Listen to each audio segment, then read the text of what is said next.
Nice Radio Callaloo presents Just Another Look. Just Another Look is an innovative, exciting, albeit decidedly provocative, and yes, certainly controversial, socio-political analysis of issues of a local, regional, and international nature. Just Another Look is heard on Nice Radio on Saturdays at 6 p.m., which will be broadcast on Sundays at 9 p.m.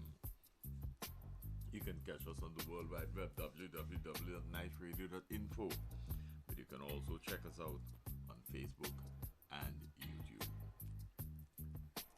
Today, dear friends, is Saturday. It is the 8th day of February 2025.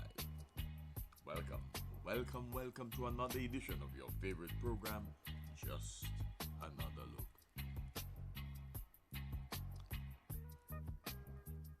We have spoken several times about the state of affairs in St. Vincent and the Grenadines. And we read these stories and we sometimes find them hard to believe, but more importantly, we find it hard to believe that we are accepting this reality.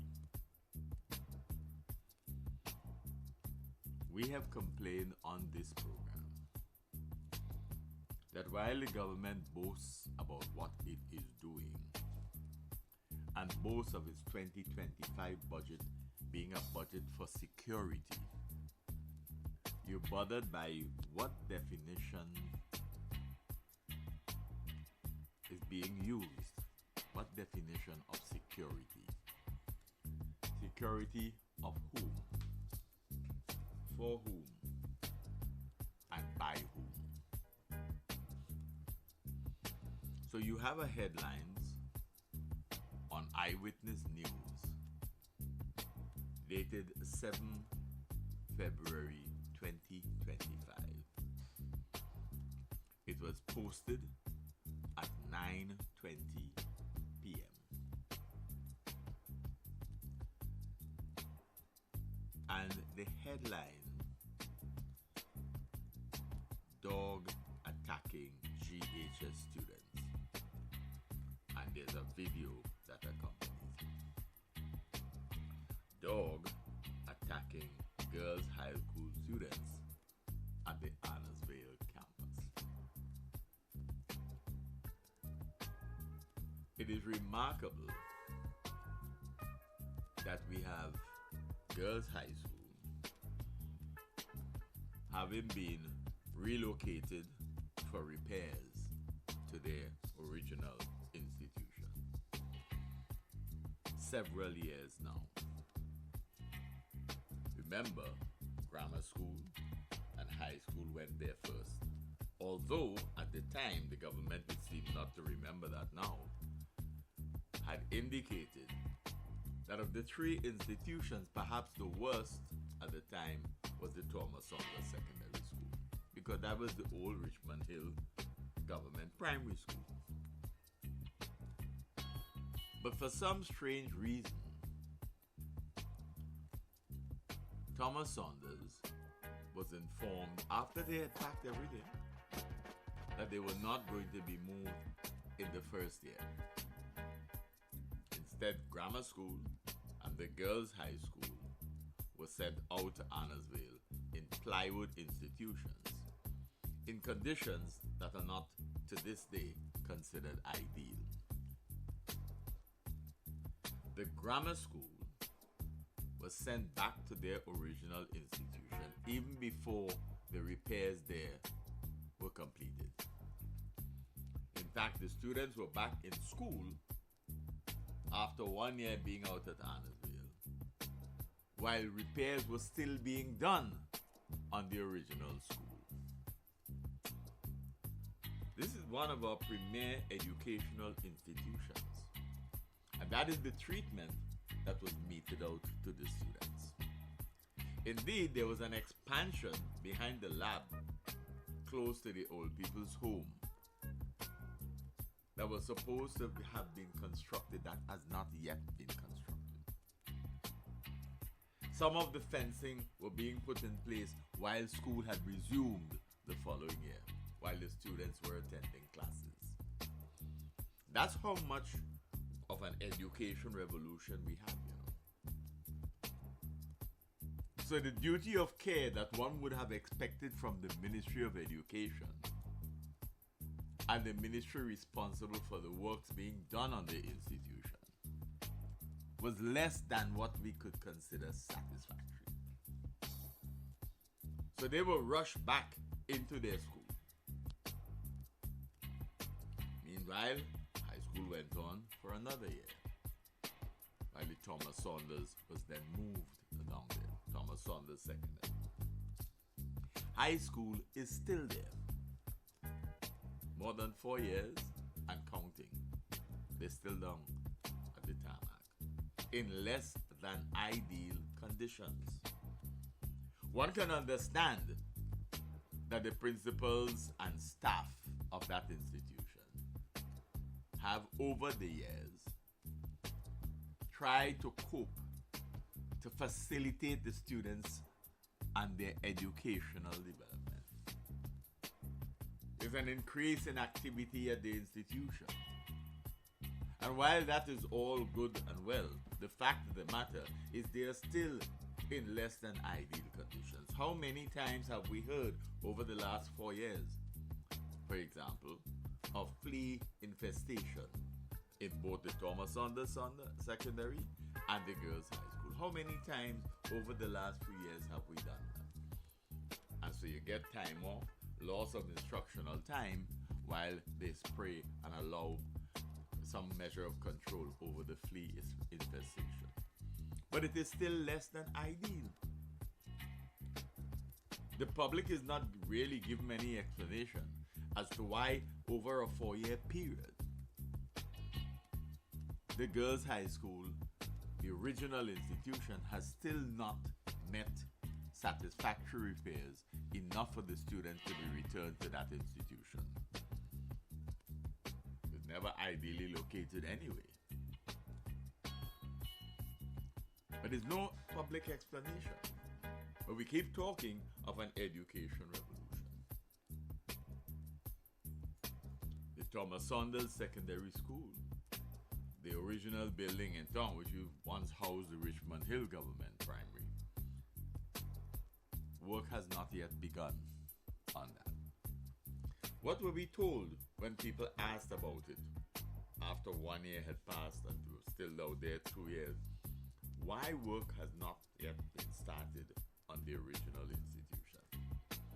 And we were told something to the effect that when they did the initial analysis, they fell short because as they started looking further into the state of the infrastructure, that it required more work, and so that had to be done over. Imagine that.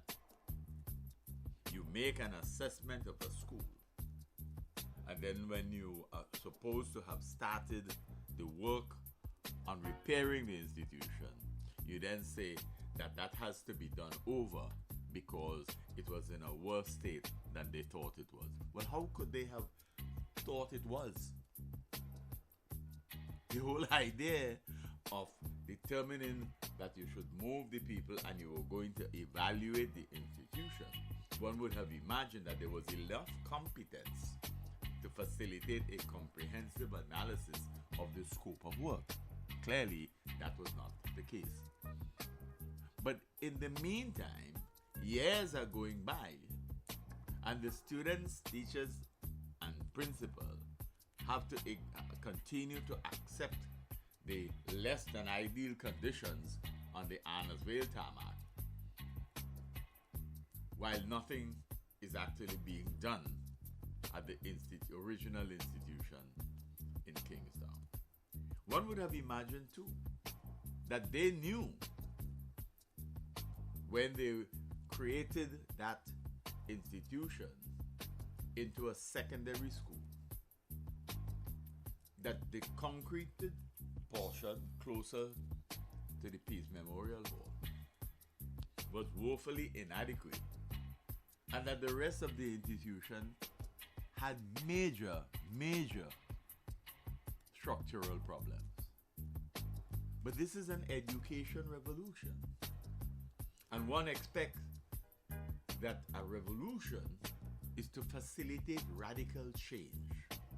Well, it's not radical, and it's certainly not ideal, and absolutely not progressive. But this is part and parcel of what we get for good governance. Because the government continues to suggest that it is looking after people, is looking after the nation's future in the children who are being educated at our institutions, but seem not to care about the condition of the institutions themselves. That is the pathetic state in which we find ourselves. That is the pathetic state. And parents simply sit down and accept it. The Thomas Saunders Secondary and the Girls High School both have what's supposed to be strong parent-teachers association. Are they not seeing what is happening? Are they satisfied with the education revolution's impact on their children?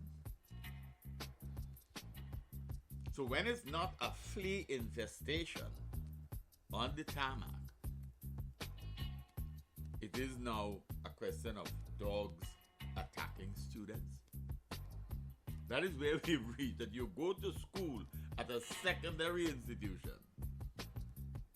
and the children at the school are subject to being attacked by dogs. Attacked by dogs while in school.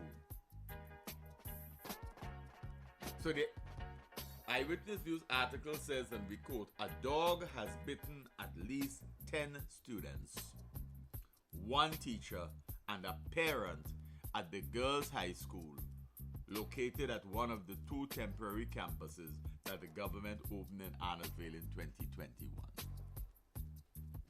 You understand that?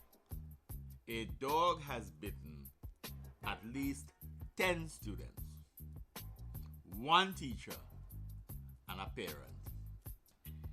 This is St. Vincent and the Grenadines in 2025 that we are talking about under an education revolution. How is this satisfactory? How is this acceptable? And as Eyewitness News says, both the Thomas Saunders Secondary and the Girls High School have had to close because of flea infestation at some point. So Eyewitness News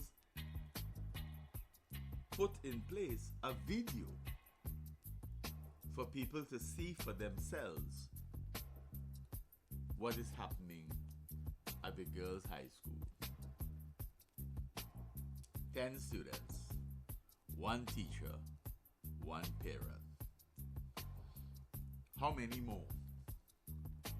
How many more? That is the state of our education revolution in St. Vincent and the Grenadines.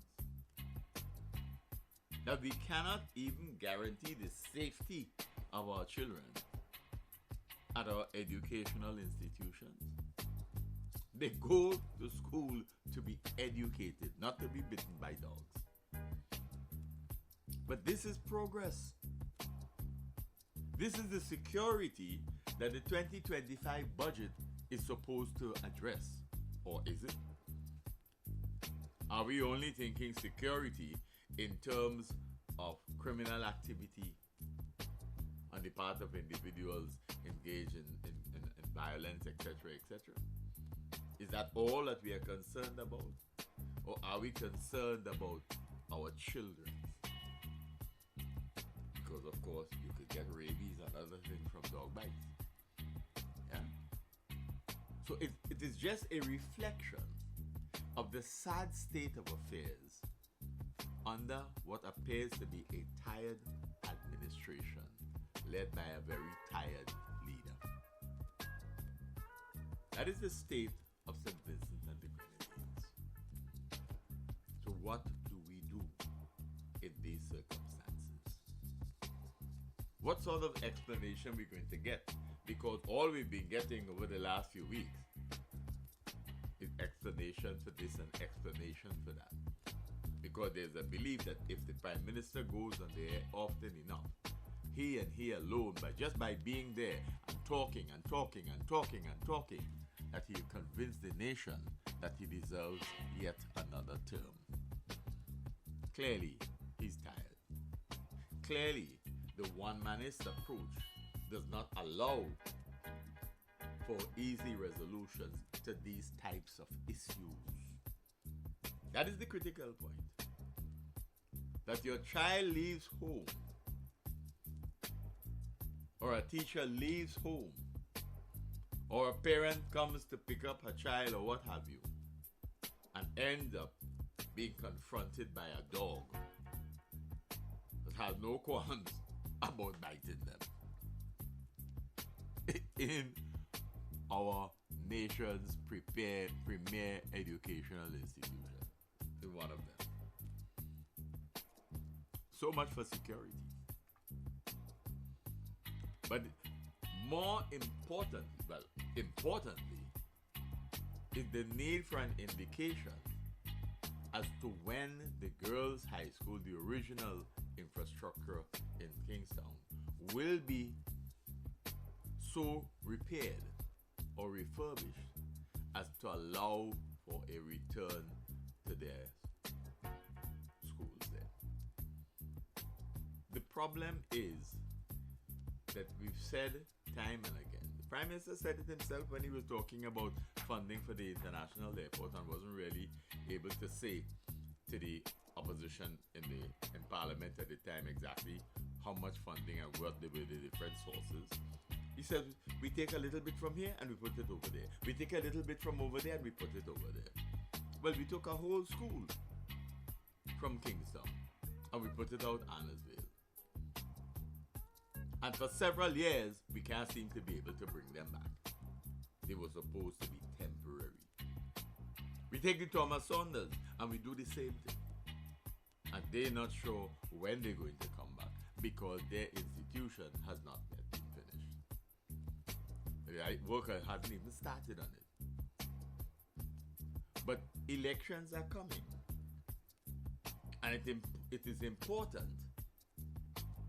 to appear to be doing so much because we have little faith in the very education revolution that we have been promoting.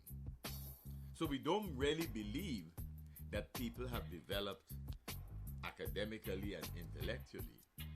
Because if we did, we would not now be trying to fix roads in different constituencies that we want to win. Roads that have not really undergone repairs for a very, very, very long time. But that's what is happening. And you hear them already, and you read them telling you, look at what we have done. We're building a port. Well, the manager would say, as he said with the bridge over troubled water, who's supposed to build that? That is government's responsibility. So to tell me that this is a sign of good governance is a waste of time. It is what is necessary. The port in Kingstown had essentially outlived its usefulness. It has a shelf life. So if you don't build a replacement, you will pay dire consequences over a period of time. That is the reality. That is government's responsibility. So to tell me you build it means what? Somebody had to build it, and that is government. You tell me that you build a temporary parliament. I know you're building the real parliament.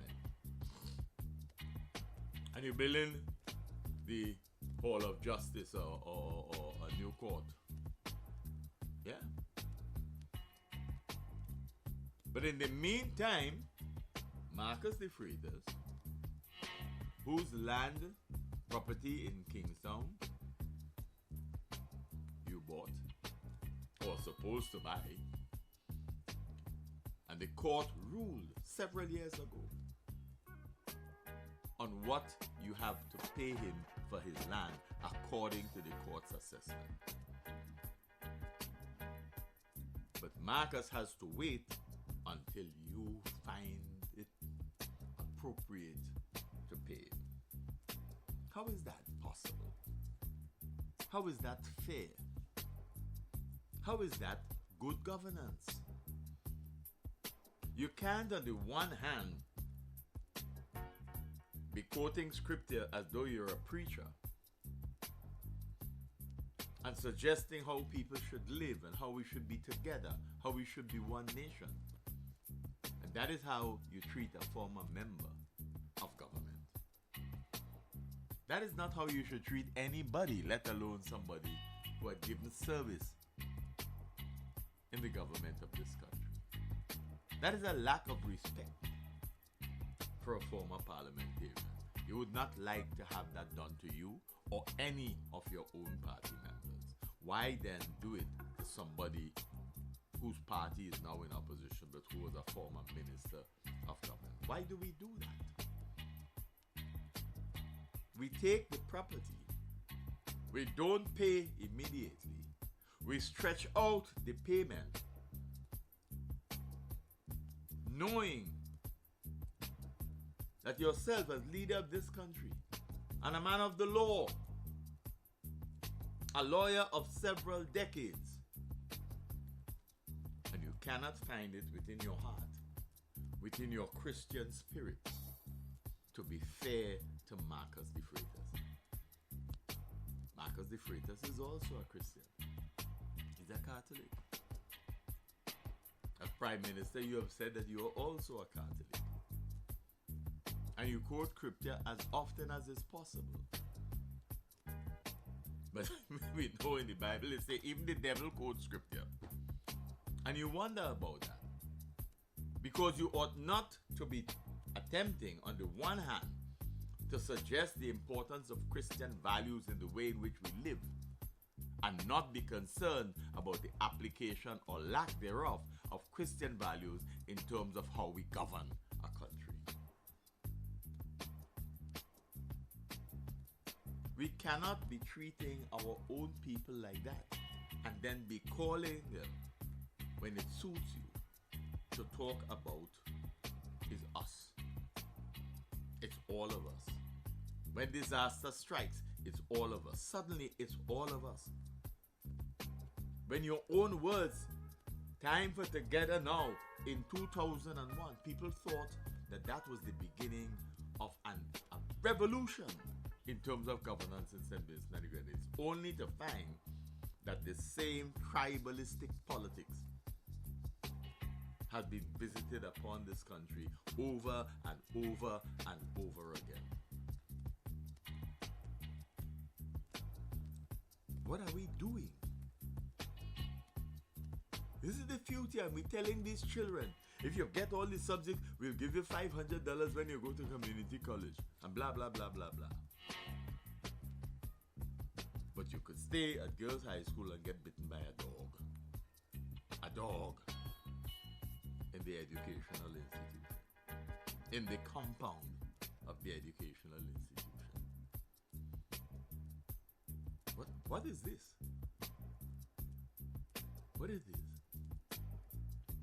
But even as we address this particular situation, we said that the announcement was that the 2025 budget is about security. In any basic education institution, the matter of crime and criminality is more than just creating new laws, because a multiplicity of laws don't always guarantee a higher level of security.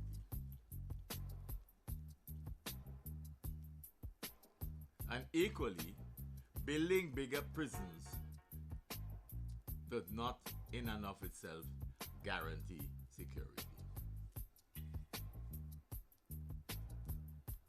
Adding more boots on the ground does not necessarily guarantee security.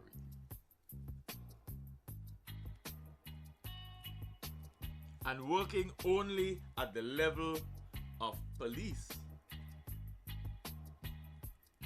does not guarantee security. Addressing crime requires a lot more than that. It requires the investigative work and analysis by criminologists, by sociologists, by social psychologists, in addition to people whose primary training is in security. What we are doing is trying to give the nation the impression that we are improving our response to criminal activity. We've not even reached the point where we're suggesting that we are ahead. We are operating with security in a very ad hoc manner. But you see, when you're talking security matters, we have a tendency to use the concept of intelligence. And intelligence in security matters doesn't always translate into intelligence in an academic sense. It has to do with finding out things and trying to find solutions to criminal activities. And that it is all kept secret. So it is a kind of, undercover type of arrangements. We're using intelligence. And so we are told from time to time that we're improving our intelligence gathering in our security forces. Well, who is doing that?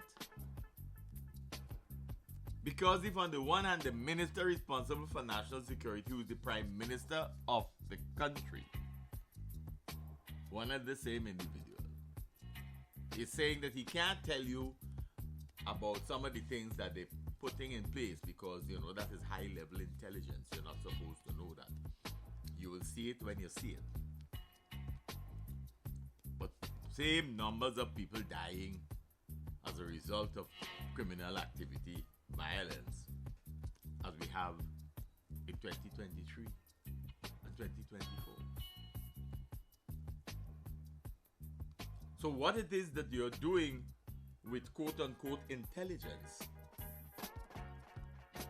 that is not working.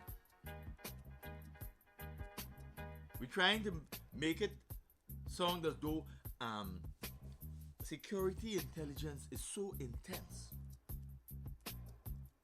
that we can't say anything about it. But look out, you're going to see what is happening. We saw what happened. You get the same numbers in 2024 as you had in 2023. Same number of murders. What has changed? After a year of giving us this kind of cloak and dagger belief that something is being done to secure the nation, we end up with the same number of murders. In 2 consecutive years, 50 plus murders. How are our people supposed to feel comfortable? How are they supposed to feel safe? Remember, there was a point where we were told you don't have to worry if you're not involved in gangs. You don't have to worry if you're not involved in gangs. Then we are told there are no gangs. There are no gangs. So you have the Minister of National Security saying no gangs. Commissioner of Police saying no gangs, and the Deputy Commissioner saying there are gangs. Out of the three, the most systematic, well-reasoned argument that gangs exist was provided by the Deputy Commissioner. So if the three people looking after our security seem not to be able to agree on whether or not gangs exist, how is the average Vincentian citizen to feel safe?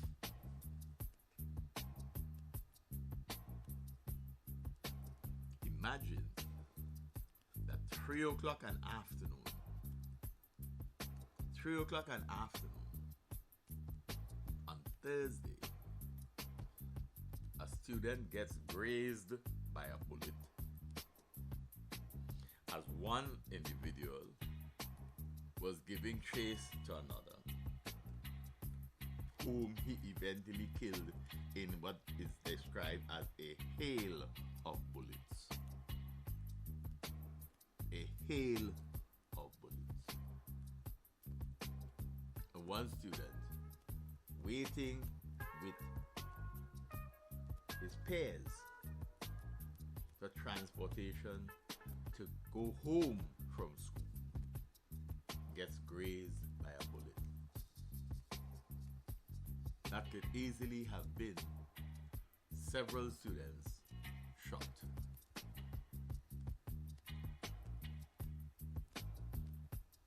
It was a hail of bullets, and students were there waiting to go home. Nothing to do with any criminal activity. And a man is chasing another. 3 o'clock in the day. 3 o'clock in the day. Chases the man onto the premises of the Catholic institution in Edinburgh. And the children, apart from having one of them grazed by a bullet, must have been themselves traumatized, because you're just there waiting to go home and you could easily have been a victim for just being there doing your own business, trying to wait for transportation to get home. We understand what we say? That could have been anywhere. 3 o'clock in the day. So clearly, we have not enough control over what is happening in terms of criminal activity in this country, such that an individual would, at that time of the day, fearlessly pursue another till he killed him. It didn't matter that school children were around there waiting for their vans to go home. The parents could have sat down at home or in their workplace and learned that the children were endangered by an individual committed to killing another at 3 p.m. in the day. This is not under the cover of darkness. This is in the month of February 2025. This is our fourth victim. Clearly, whatever we are doing in respect of security is not working. In the budget, we are told it's about security. And we talk about the additional positions that have been created. We're adding more boots.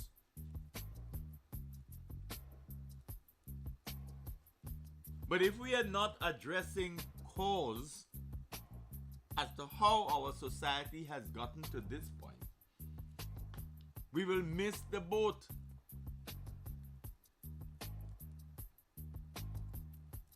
It is not enough to say we're putting more boots on the ground.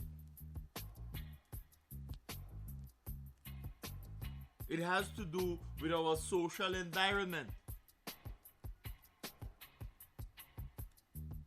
It has to do with people's choices with regard to engagement, employment.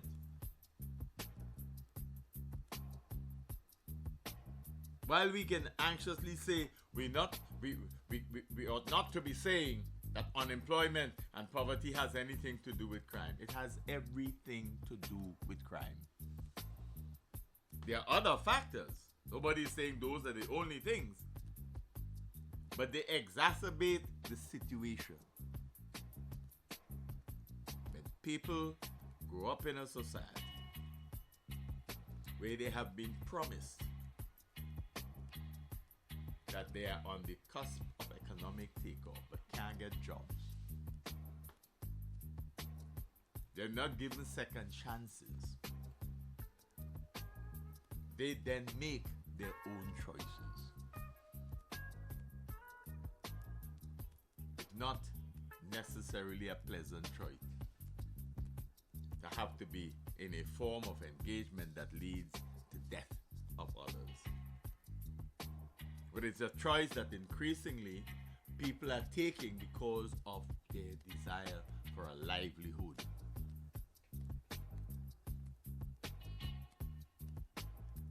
We have an understanding, Our Prime Minister has reminded us time and again of how long he has been a lawyer. How long? But have you taken a long, hard look at who were his clients in his heyday? Who were the people he was defending most in his legal career? His popularity as a lawyer up and down this Eastern Caribbean was dealing primarily with what? With what?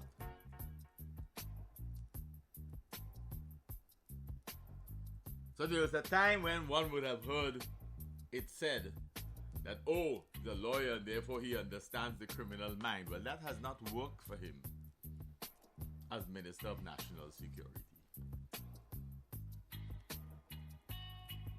If as a Prime Minister, a Minister of National Security, you find yourself as you approach December in 1 year saying, please, let us not have any more murders before Christmas.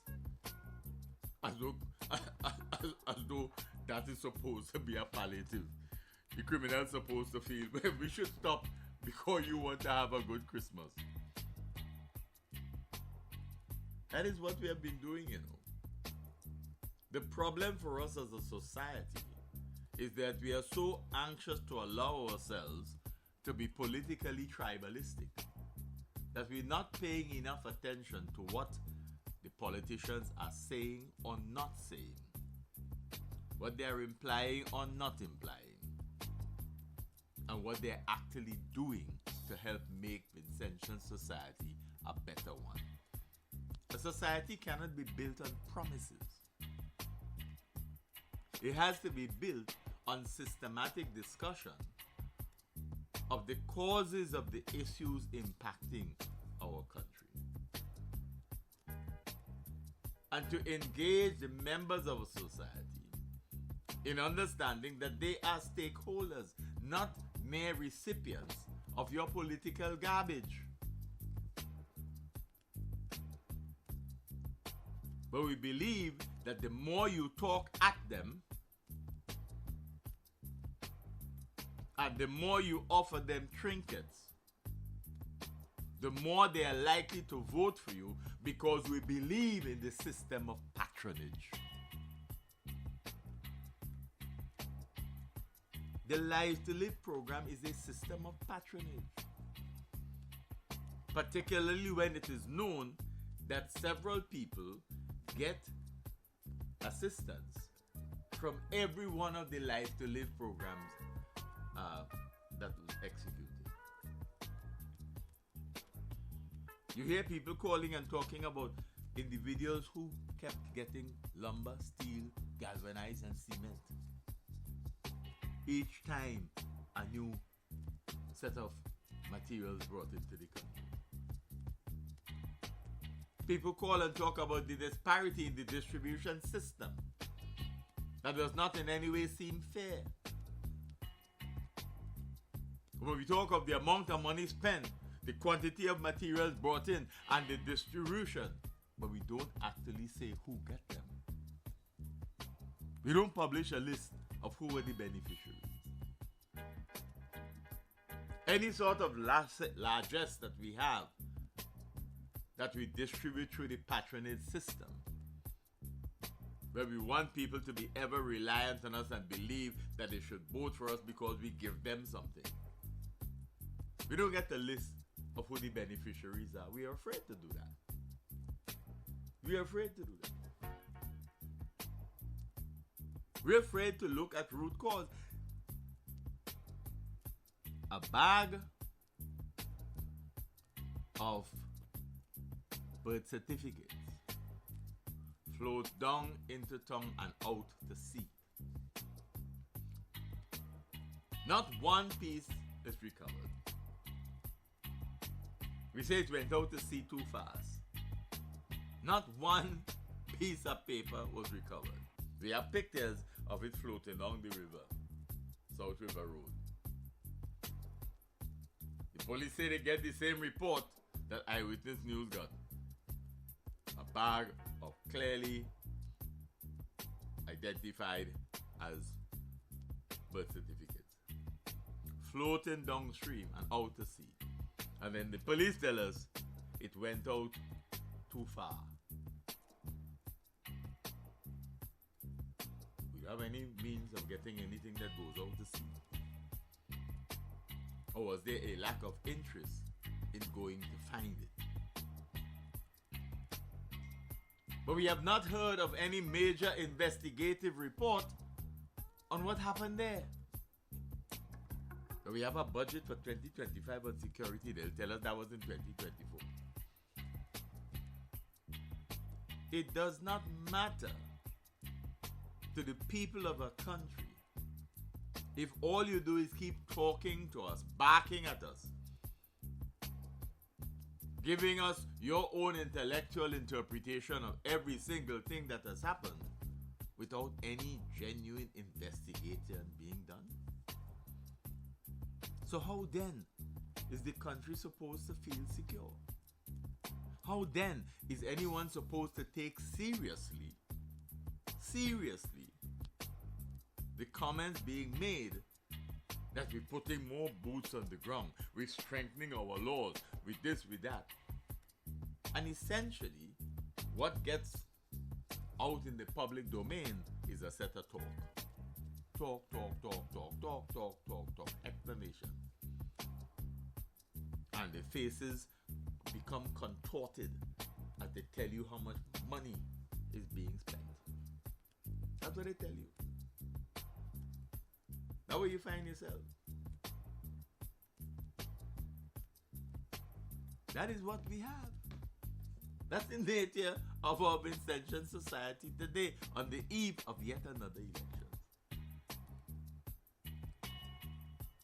So don't worry about the quality of your life. Don't worry about the numbers of unemployed, many of whom have begun to turn to a life of crime as a means of survival. Don't worry about the shortages and limited access to medication, to proper health care. Don't worry about that, because we will solve that by building a bigger hospital. Don't worry about that. Don't worry about the fact that we are bypassing the tenders board, because we want the hospital built and we know who we want to build it. And so we give it to a company from the country that lends us the money, so that the money just spins around. They give us the money as a loan to build the hospital, and then we take a company from that country to take most of the money by building the hospital. So what happened? What happened? People stupid. Don't worry about it, because we're prettying up the tongue. We're reminding you that we built the airport. And the airport is making a significant impact on the economy of the country. And now we have to thank Sandals for coming, because their international reputation allows them to be able to have tourists coming from all over the place. Hence, airlines follow.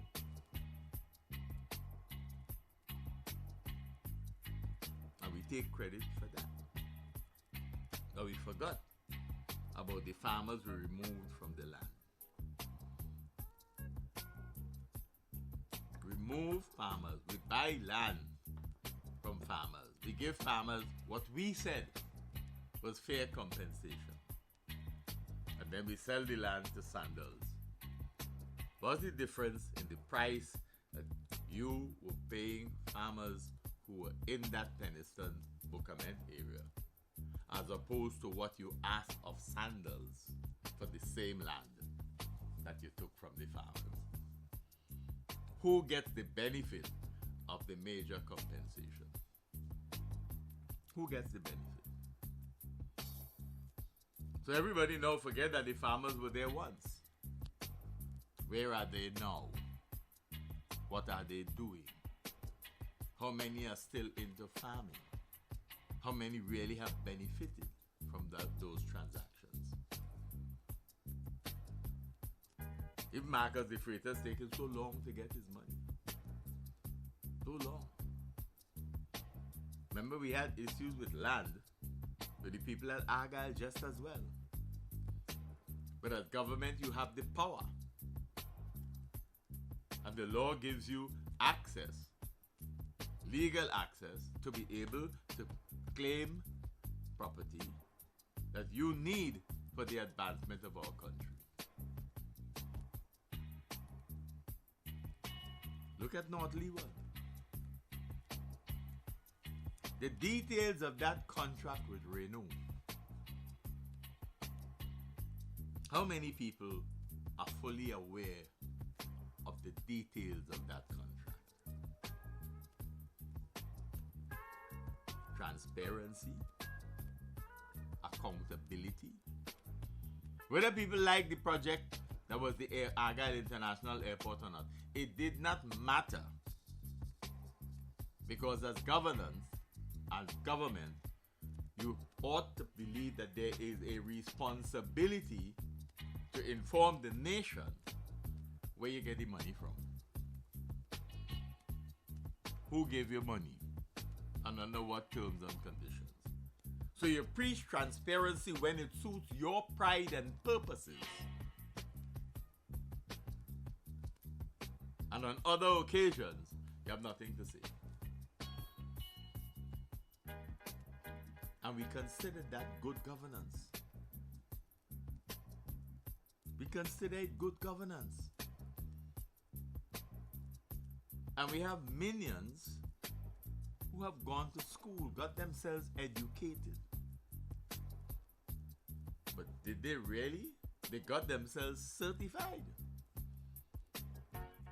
Not necessarily educated. Because why would you not want to be transparent with your own people? Why would you seek to hide things from your own people? Why would you believe that it is right and fitting that you be the only explainer in the country? You could explain everything, and the people will believe you.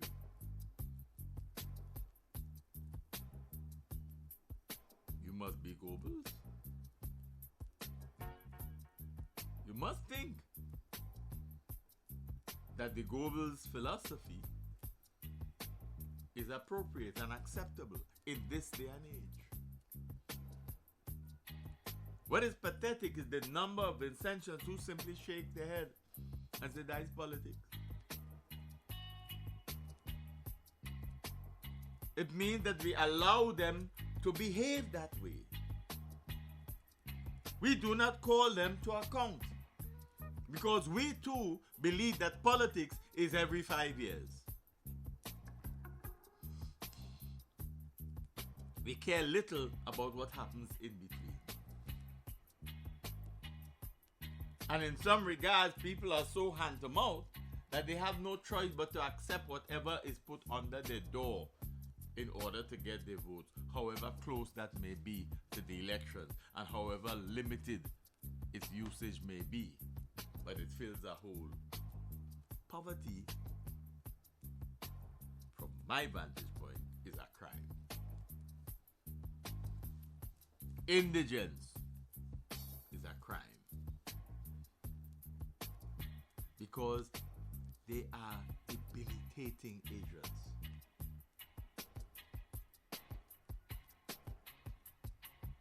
And we hide behind the gloss and the glitter.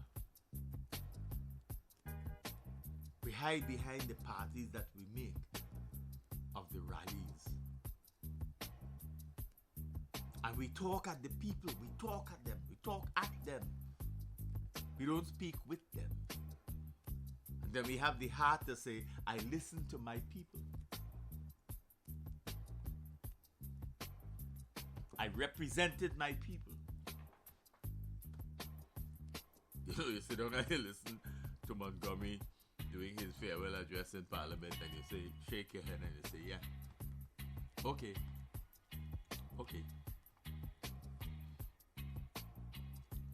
Where is the integrity legislation that we boasted so much about in 2001 that after 21 years, 24 years, 23 years, can't find its way on the priority list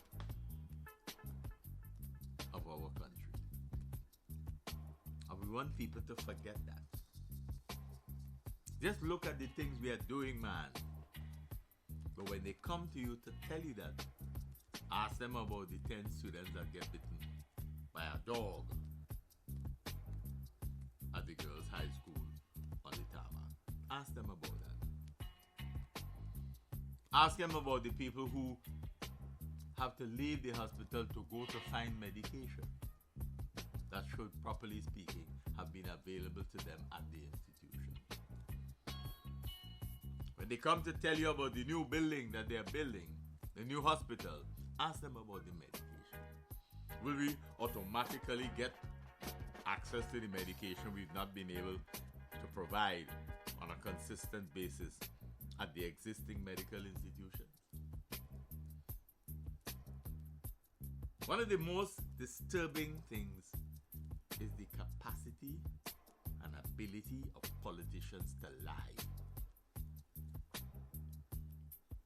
and then tell you they don't lie. That's one of the most disgusting aspects of politics.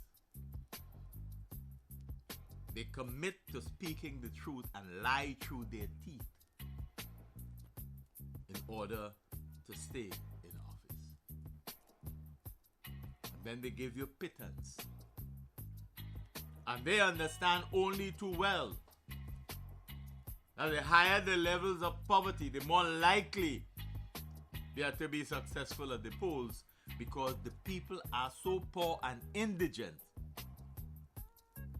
that monies, however close to elections are provided to them, they welcome it with open arms because they are at the point of destitution. That is our reality.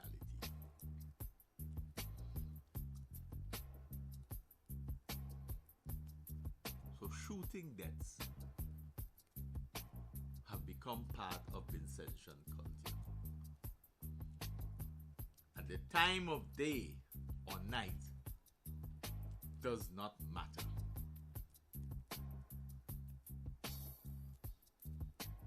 Violent activity has become normative in Vincentian society. We watch the carnage on the road. The police can't even get that right. You're driving on the road to and from work, and passenger vans seem to have license that others don't have, other commuters don't have. They can do all sorts of things, break all sorts of laws, and get away with it.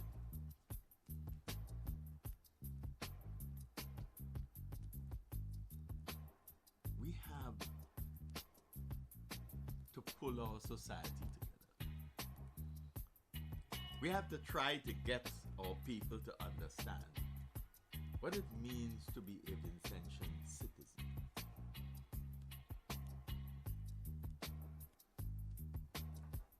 You know, in previous programs, we have compared the Prime Minister of this country with Donald Trump. And actually, there may well be more similarities than you think.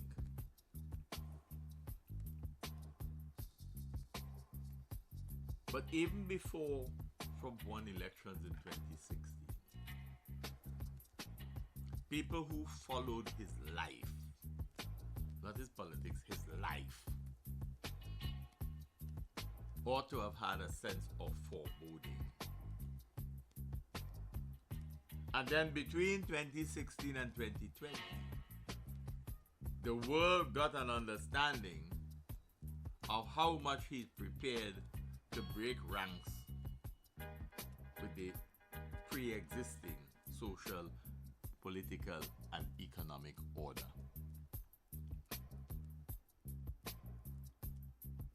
They understood, if they paid attention, what his politics portended. And if they followed the last 2 years, they would have recognized that he made it very clear what his intentions were once he got a second term. You cannot find on the agenda of CARICOM,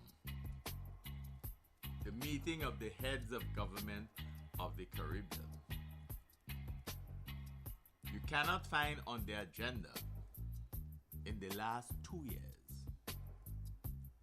any major discussion on what would be the fate of the Caribbean and Caribbean citizens living abroad in the US should Trump be the beneficiary of a second term. Nothing. But that should not surprise us, because we are all ad hoc experts. We respond to things. We're not advocates of planning for a future. We respond to situations after they occurred.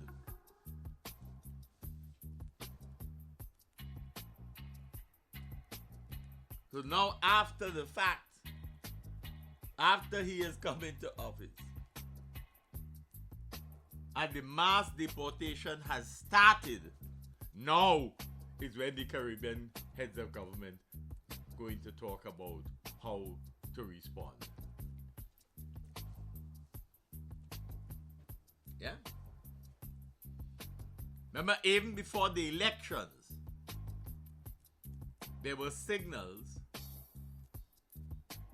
that Trump and associates were talking and seeking to approach countries about accepting deportees openly. And of all those countries whose names were mentioned, only the Bahamas said yes, they approached us, and we said no. No other CARICOM heads said they were approached, even though international media was reporting that others were. So CARICOM, as a leadership group, a group of leaders of the Caribbean, did not have the foresight to begin discussions of what would happen to our Caribbean people in the USA should Trump get another term. We couldn't think that far. We're too busy thumping our own chests and blowing our own horns. Now we are scrambling. Now we are scrambling to find ways to respond, because we are seeing in the first 2 to 3 weeks of being in office a flurry of actions that he had initially indicated he was going to do.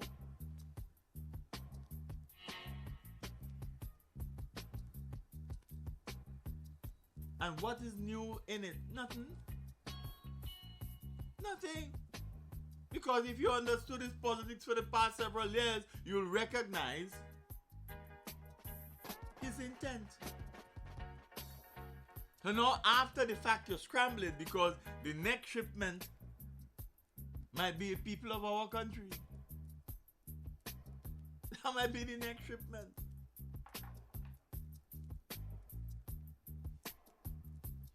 The man is sanctioning the International Criminal Court because he don't like their decision-making process. He pulled out of the World Health Organization. He's dismantling USAID.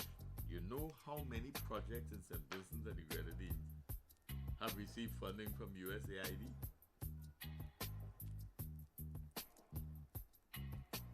We should have compiled those statistics already. And every ministry that had access projects under USAID should have long had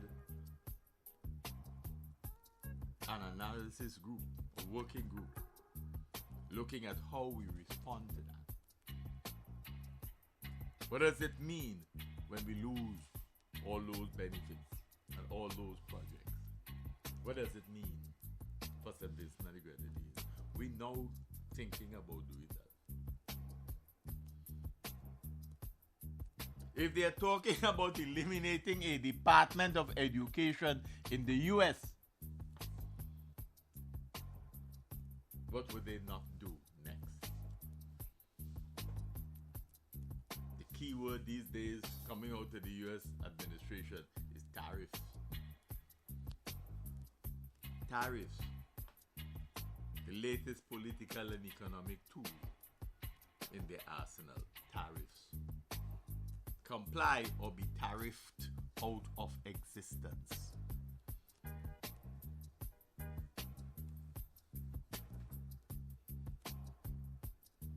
So let's look at what has been happening. It doesn't matter how they treat people as far as they are concerned. Might is right. Yesterday, a CNN report said the following. United States officials kept around 100 deported Indian migrants in shackles for a 40-hour flight home. They were kept in shackles during bathroom breaks.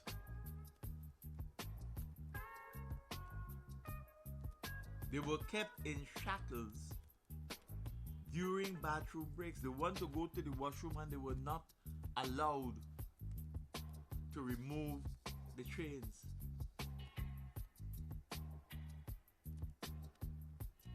Yeah? Remember, the same thing happened some weeks ago with regard to Colombia.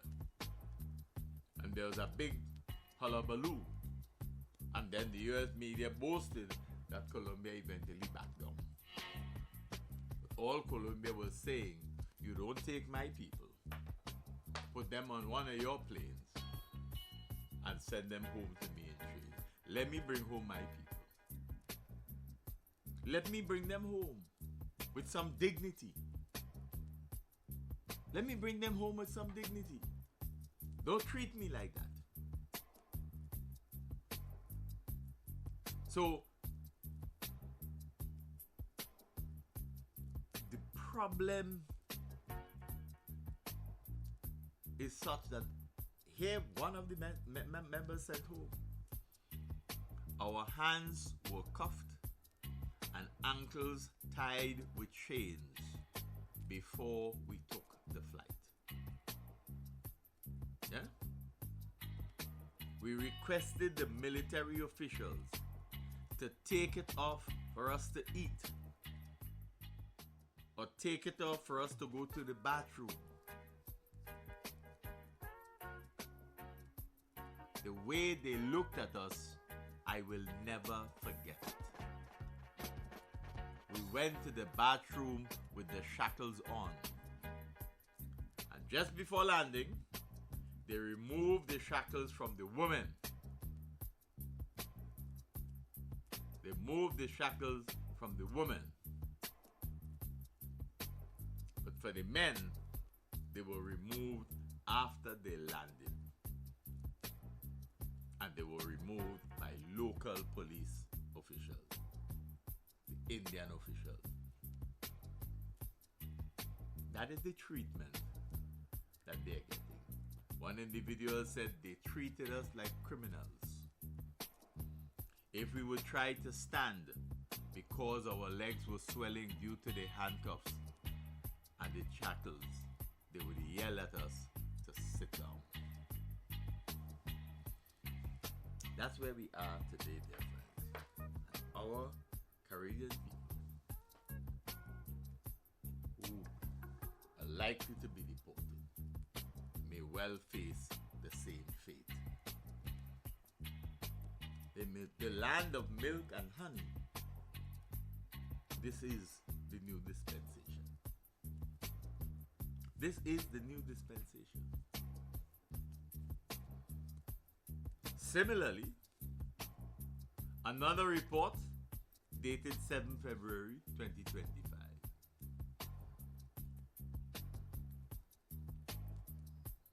The United States Agency for International Development, USAID, is in the balance.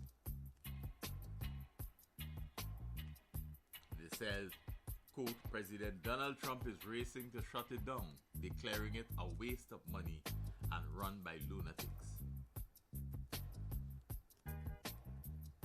That's an agency that many Caribbean governments have been utilizing to access assistance in a variety of important areas relative to the development of our respective countries. Now, next month, after the fact,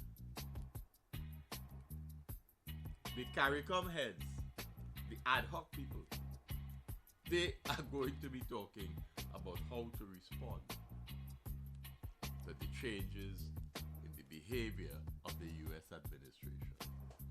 What were they doing for the last 2 years, if not sleeping? Why are our leaders lacking vision? They tell you they have vision, you know. But their vision, more often than not, is to stay in office as long as possible and win local elections.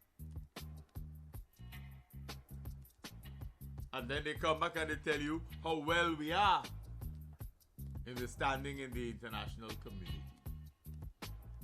But that is as individuals. That is as individuals.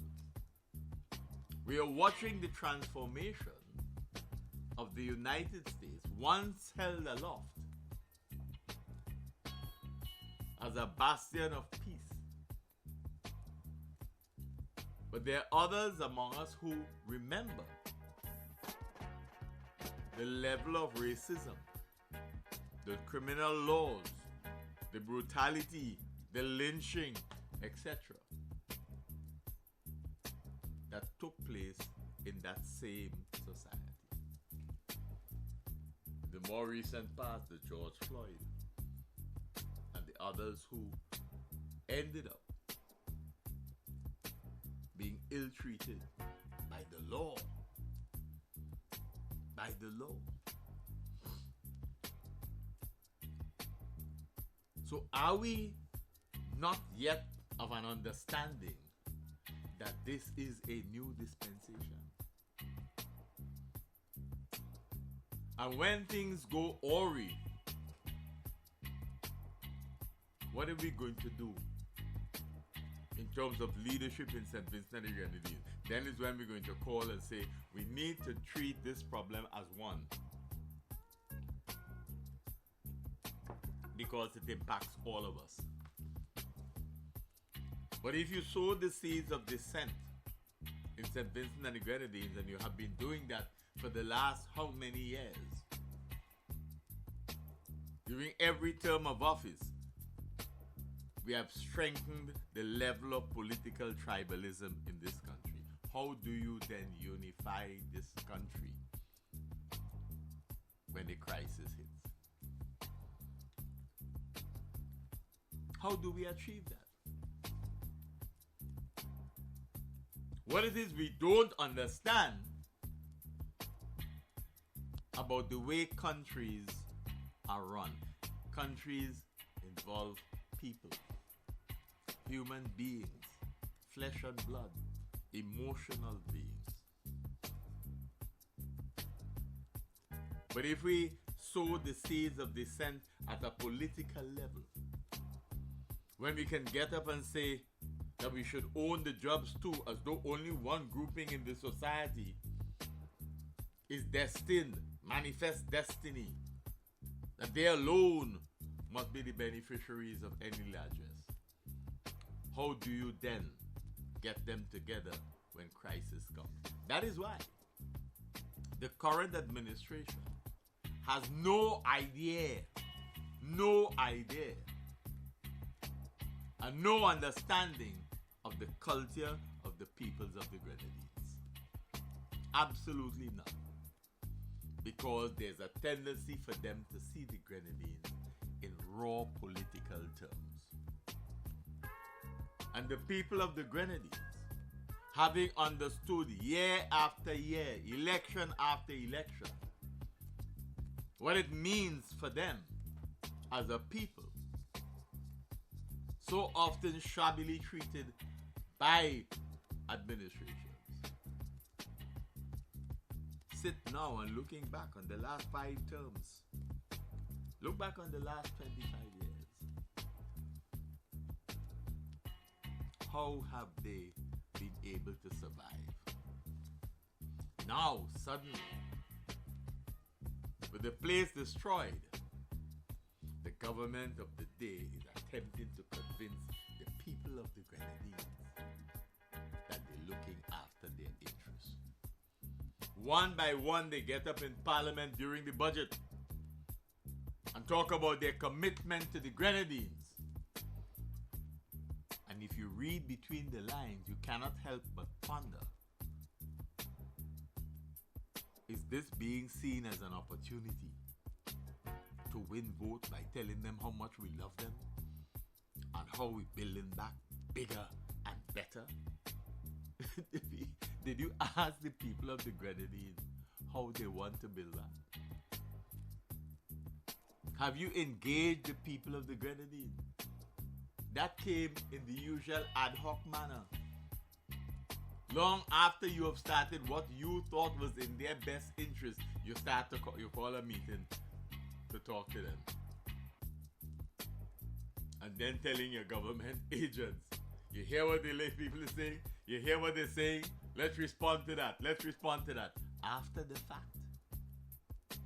After you had already determined what you wanted to do and perhaps still going to do. The people of the Grenadines are not stupid.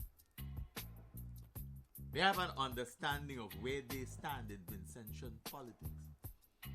And it has to do with years of a culture that has emerged within the environment. It's not something that you can readily change. And so no matter how much the current administration believe that it can continue to talk the people of the Grenadines to death about how much we love you, how much money we investing and contorting the face to call out the number of millions, etc., etc. Telling the people, we will make it bigger and better. But that's your vision, not the people's vision. That's your intention, not the people's intention. But that is the way Caribbean political culture survives. The ruling party always believes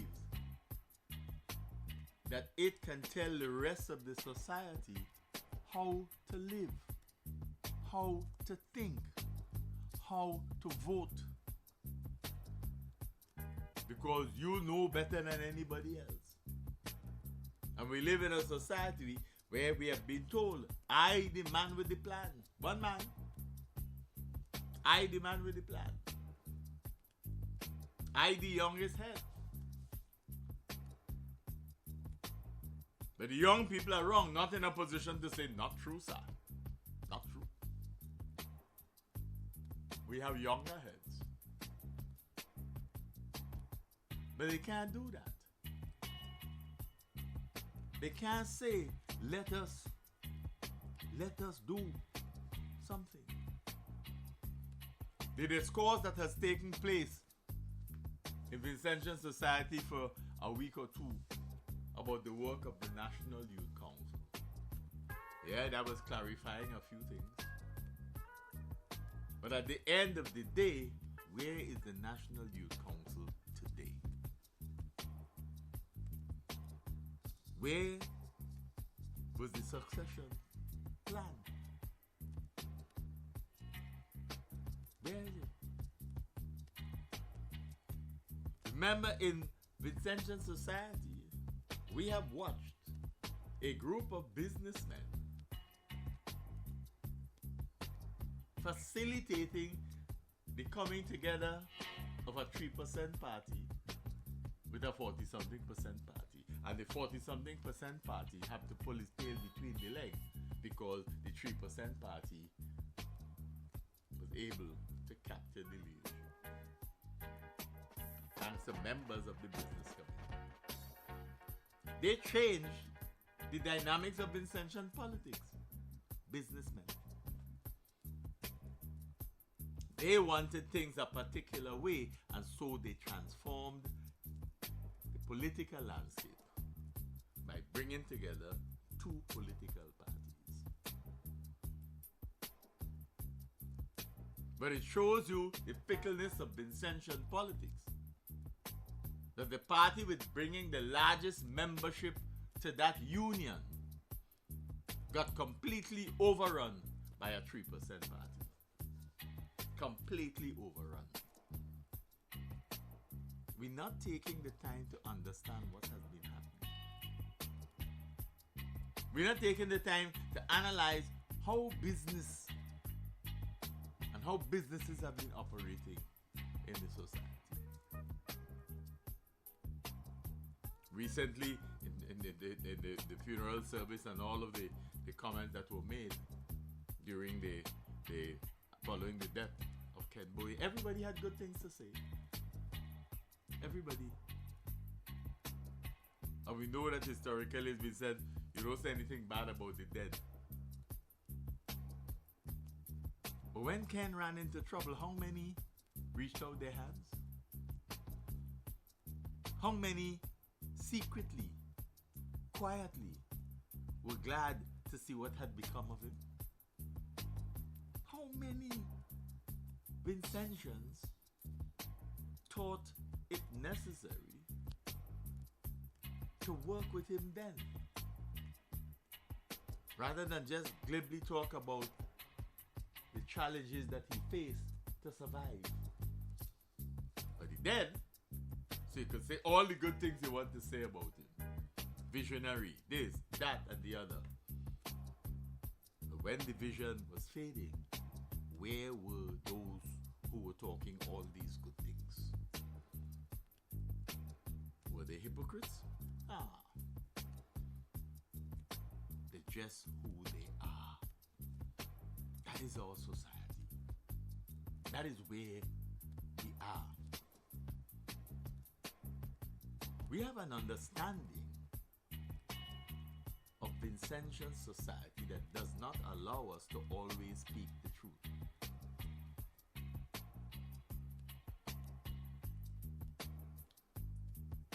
We hide behind curtains. We push things under carpets. And we lie through our teeth,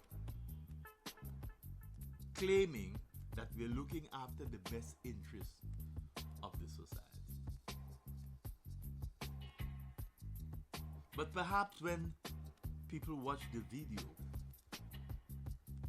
of the dogs at Anna's Wade, we may get a better understanding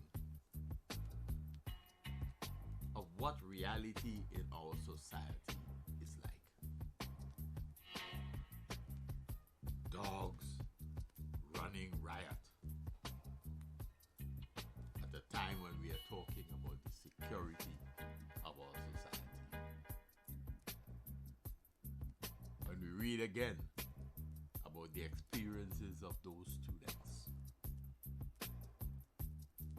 have we offered them counseling? Them who watched a man being chased, one of them student being grazed by a bullet from the gunman, and the other one shot to death. They have to come to terms in their own personal lives with that reality. How do they react to that reality? And how do we as a society react to that reality?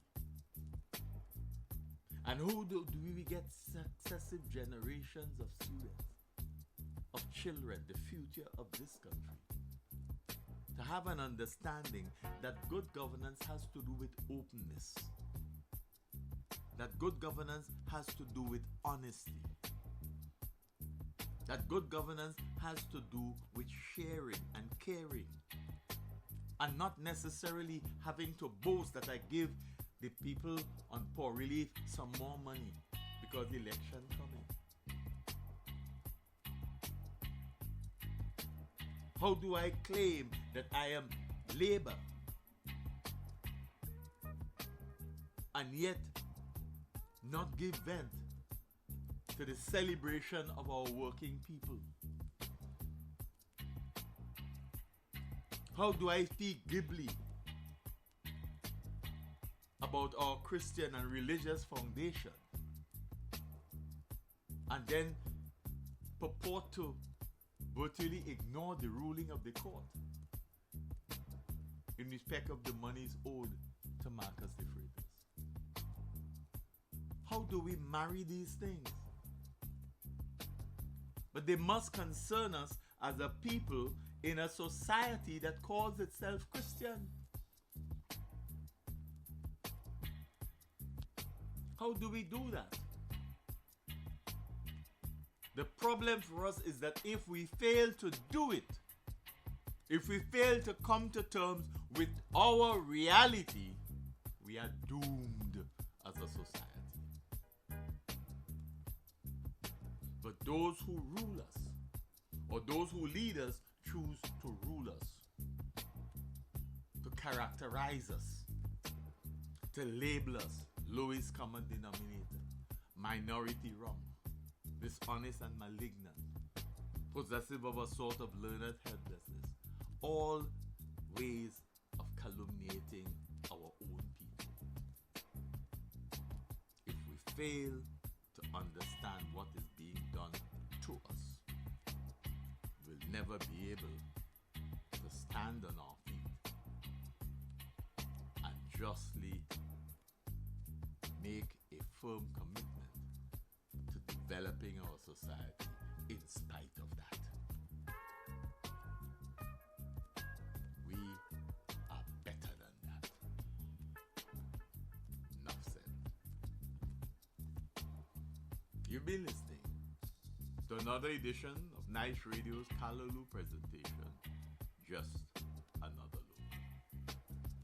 Just Another Look is an innovative, exciting, albeit decidedly provocative and yes, certainly controversial, socio-political analysis of issues of a local, regional, and international nature. Just Another Look is heard on Nice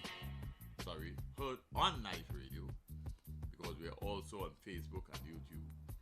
But on Nice Radio, you hear us on Saturdays at 6 p.m., first edition.